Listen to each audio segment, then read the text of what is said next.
What's up everyone? Welcome back to my YouTube channel. So ngayon pag-usapan natin kung bakit nga ba hindi marunong mag-manage ng pera yung mga mahirap.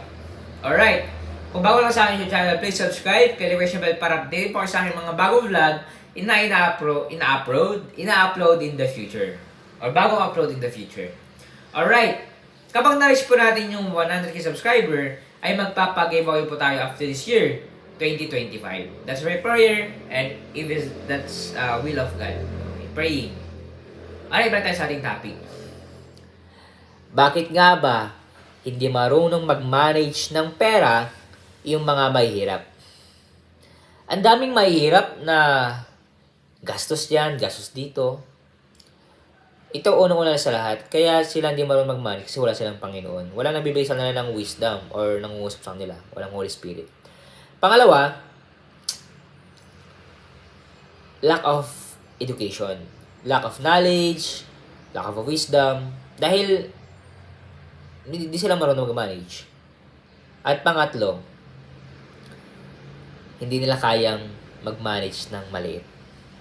Maliit na pera, kahit siguro 100 or 1,000, mabilis na lang yung kwan. Especially yung mga umiinom, okay, magdamag, sigarilyo, lust of the flesh, everything. Kaya hindi sila pinagkatiwalaan ng Panginoon ng malaki. Dahil the Bible principle is, kapag pinagkatiwalaan ka sa maliit, ay pagkakatiwalaan ka rin sa malaki. Kung ikaw, hindi ka responsible sa pera mo, hindi mo kayang i-manage yung pera mo sa maliit na halaga, paano pa kaya sa malaki? Baka pag andyan na yung bultuhan na pera, uy, ano gagawin ko? Baka mahimatay ka. Mamatay ka dahil daming pera. Hindi mo kayang i-manage. Hindi mo kayang i-allocate. Hindi mo kayang kung saan mo ilalagay yung ganito, yung millions, trillion. Paano to? Baka masayang lang. Sabi ng Panginoon, baka pag binigyan ko to ng million o kaya trillion, sayang lang. O kaya baka mas masira pa yung buhay niya. O kaya ibisyo niya. O kaya isugal niya, whatever. Hindi niya ilalagay sa tamang dapat ilagay. So, if you want to be rich, kung gusto natin na pagkatiwalaan tayo sa maliit pa lang, tiis-tiis tayo. Okay? Kung kaya, frugal.